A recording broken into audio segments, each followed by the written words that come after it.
예, 안녕하십니까. 선호입니다. 반갑습니다. 자, 오늘은 유상증자, 무상증자 물량들이 추가 상장될 때 그때 나타나는 차트의 어떤 어쩔 수 없는 행동들, 어쩔 수 없이 움직이는 모습들 왜 그런지 한번 살펴보도록 하겠습니다. 자, 넥스턴 바이오부터 한번 볼게요. 자, 주가라는 것이 다 똑같이 공식대로 움직이는 것은 아닙니다만 전반적으로 그렇게 움직일 수밖에 없는 이유들도 있습니다. 자, 우선 한번 보세요. 넥스턴 바이오입니다. 자, 무상증자 날짜가 여기죠. 추가 상장되는 것이. 그러면 2100만 주가 상장되니까 기존에는 1100만 주 있었다는 뜻이고 굉장히 많은 물량이 상장이 되죠.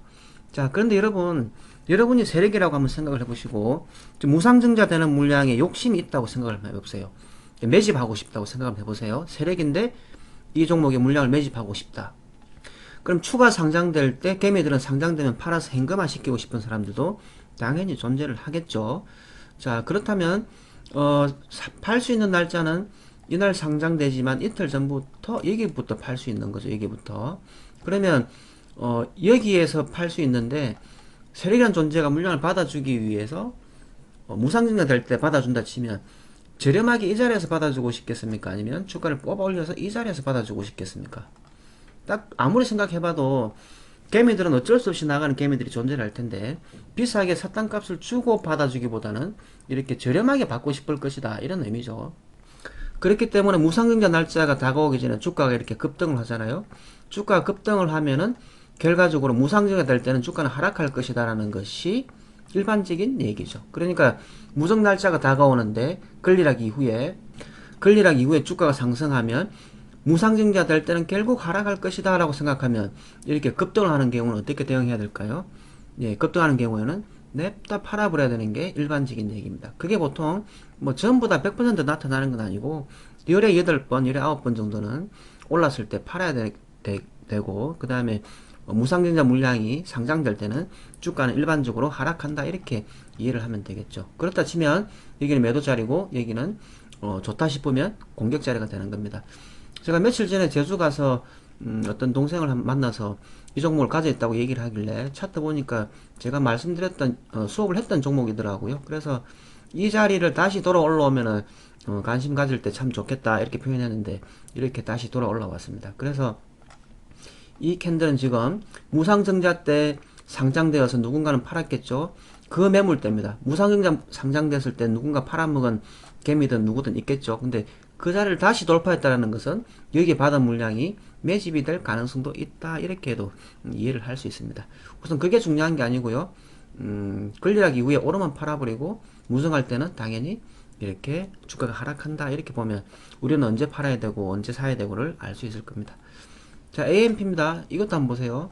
자, 감자가 있었고, 또 권리락이 있었고, 유상증자가 있죠. 자, 유상증자가 옛날자니까, 이틀 전부터 팔 수 있겠죠? 이틀 전부터 팔 수 있습니다. 그러면, 유상증자도 똑같이 마찬가지로 추가 상장되는 물량이 상장되는 거죠. 무정이나 유정이나 상장되는 물량은 똑같지 않습니까? 그죠? 물량이 늘어난다는 것은. 그러면, 유정 날짜가 다가오기 전에 주가가 상승하면 어떻게 된다? 냅다 팔아야 된다. 그리고 이렇게 올라갔다가 이렇게 하 찍는 경우도 있습니다. 이렇게 하한가 찍는 경우도 있는데 이때 팔던 뒤에 올랐다 하더라도 뒤에 팔던 유상증이 되기 전에는 물량을 팔아버려야 되는 게 맞다 이런 의미죠. 그죠? 네, 그렇습니다. 그리고 지금은 그 자리를 넘나들고 마음대로 넘나들고 유린을 했으니까 이때 상장된 물량에 누군가 욕심을 가질 수도 있는 거고 아니면 팔고 이탈하는 경우도 있겠죠. 현재까지는 그 유상증자 물량이 상장된 부분들을 이렇게 포함해서 여기를 두려워하지 않는 모습입니다. 이때도 올라왔었고요. 지금도 올라왔었고 그렇습니다. 일단 요게 중요한 게 아니라 예, 유무정하기 전에는 팔아버려야 된다 이런 뜻이겠죠. 자, 그럼 AD 칩스를 한번 보겠습니다. 자, 권리락이 여기 있고 지금 주가가 상승했어요. 그러면 앞서서 한번 보세요. 자, 권리락이 여기 있고 권리락이 여기 있고 권리락이 여기 있고 주가 상승했다. 이렇게 상승하면 어떻게 된다? 팔아야 된다 했죠. 넥스턴도 권리락이 위에 올라오면 팔아버려야 된다. AD 칩스 지금 양봉 한 개 나왔습니다.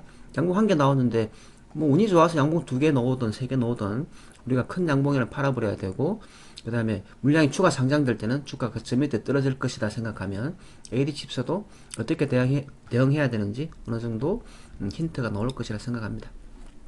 자, 이것을 여러분 좀 더 섬세하게 뜯어서 살펴보면 매수 자리도 있습니다. 그러니까 권리락 전에 여기 뭐 AMP도 그러고요. 여기도 그러고 여기도 그러고 넥스트 바이오도 그러고 깊이 뜯어보면 매수해야 되는 자리들도 있고 팔아야 되는 날짜도 있고 그렇습니다. 그리고 제가 대표적으로 대표적이라기보다는 제가 멤버십 영상에서 이제 강의를 해드렸던 내용 중에 LNF 한번 보세요. 예. 권리랑 여기 있죠. 그리고 이 고유인데요. 고점에서 하는 유상증자인데 제가 날짜를 이렇게 적어놨죠. 청약일이 7월 19일, 납입일이 7월 27일. 그래서 이 두 개의 날짜 중에 뭔가에 대책을 해야 되는데 우리가 방금 공부했던 거 이런 것들 확대 생산해서 더 깊이 뜯어보면 공격 자리도 있고 매도 자리도 있게 되어 있다. 그래서 여러분 오늘 여기까지 공부하고요. 더 깊이 자세히 더 많은 공부를 하고 싶으면 우리 멤버십 영상을 추천드립니다. 오늘 영상은 제가 한 40여 분 이상 녹음한 것 같은데 더 깊이 공부하고 싶은 분들은 멤버십에 많은 관심을 부탁드립니다. 오늘은 여기까지 하겠습니다. 수고 많았습니다.